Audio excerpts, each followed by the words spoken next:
uchaguzi ninasusia. Nafasi hiyo mnapewaje? Wewe siku moja hapa si mlisema refa si wa Yanga si refa wa Simba mkakimbia uwanjani mkasema mwende hatuchezi. Sawa. Mkasema no reforms no election na nyie.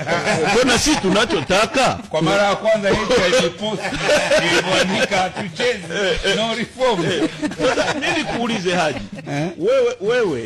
Wewe Yanga saizi sio sasa hivi miaka yote. Sawa. Mangungu akiwa refa unaingiza timu uwanjani? Yule Mangungu mwenyekiti wa Simba siingizi, lakini hapo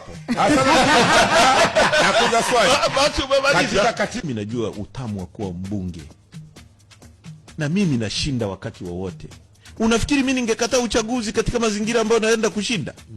Mimi nakwambia Haji, kwa jina la marehemu babangu hakuna mtu wa kunishinda ubunge pale Tarime in a free fair election.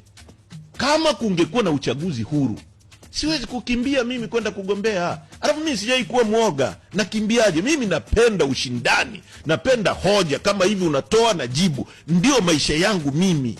Kwa hiyo hakuna at any point kama kungekuwa na mazingira huru ambapo tungekataa kwenda kwenye uchaguzi. Ndio maana wewe umesema Mangungu akiwa refa hupeleki timu uwanjani. Mazingira na sisi tumekataa. Bunge ndo haya unakatalia leo. No, hapa yamekuwa mabaya zaidi mzee. Kuliko aliyoshinda wewe. Kuliko kilivyo kuwepo kule.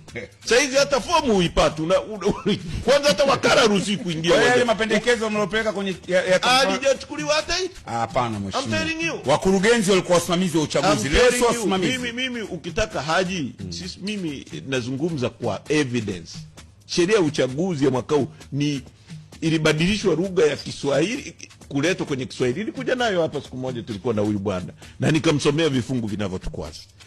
Na nataka nikuhakikishie hata kesho mazingira yakiwa yanalingana hivi, sisi tuko tayari kuingia uwanjani. Hatuingii uwanjani wakina Haji eti wako huku, sisi goli liko huku, alafu refa wako wanaserelesha tu mpira unaingia kwetu. Hiyo hatuwezi kufanya. Au refa unafunga Mwalimu Nyerere aliwahi kusema wakati ule wa vita baridi kwamba ni makosa uchukue bondia wa uzito wa unyoya alafu ukampiganishe na heavyweight. Nyie polisi mnao, tume ya kwenu, usalama si nini, alafu mnapigana na sisi katika mazingira ambayo je mnayahimidi.